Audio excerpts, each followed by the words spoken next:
I have been asked many times what troubles me about the way the church is going today. First of all, I'm not wise enough to sit in judgment upon the church.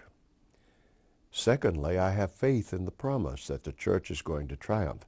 Now, the church militant and the church triumphant are two different things. The church triumphant will, however, come out of the church militant. So I'm not discouraged about my church at all. There's going to be a shaking time. And the Lord's servant says, surface readers anchored nowhere will be like shifting sand. That I believe.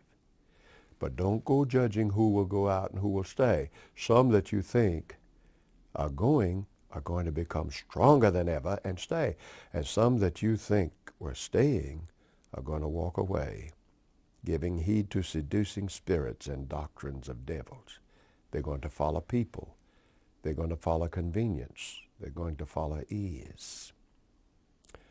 So in that sense, I'm very confident about my church. I believe the promises of God. My burden is to be in that group by His grace that will triumph. Now, what troubles me? I'll tell you frankly, it's our unwillingness now to preach the plain message that God gave us to preach.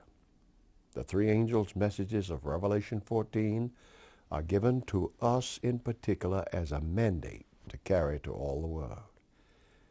I see us not quite doing that today. Oh, we have learned sermons. Good, sir. We got some talented men. And when they stand up, they hold you spellbound. But our message is not just a feel-good message. Or if you'll allow me to be very frank, it's not just a gravy message. It's a message of substance. In all my evangelism and men that I know, Earl Cleveland used to say something like this: I'd rather you think than shout. The ultimate objective is not to touch you emotionally. And yet, when I was in school, a man named Evans wrote one of the books we used in homiletics, and he said, appeal first to the intellect, then to the emotions, and through them both to the will. That's okay.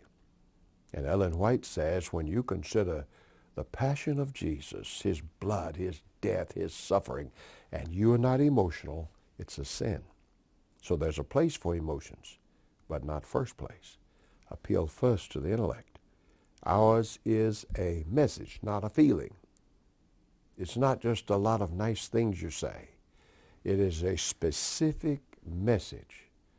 Now, when I pastored, I tried to do my best, and I had divisions of sermons. Sabbath I called pastoral. Sunday night I called evangelistic. Wednesday night I called apocalyptic. On Wednesday nights I like to talk about the sealing work, the shaking time. These were things especially pertinent to members of the church. And so that's what my burden is today. And yet I know the torch is passed, and young men are going to be used of God to do it.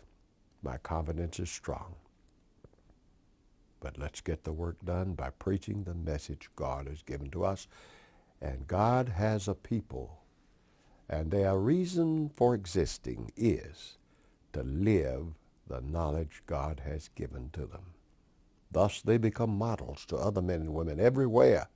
If you out there are shaken and moved and looking for something better, then here is the model group.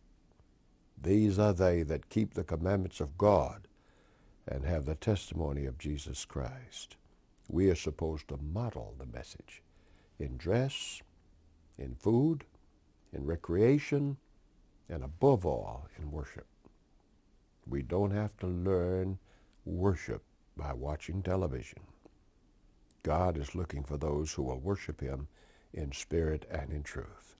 So, as a man getting old, and I never thought I'd say that, as a man getting old, my heart goes out to all of you in confidence, the confidence that the church will triumph, and that you who want to be saved may by the power and love of Jesus Christ. Let us pray for each other.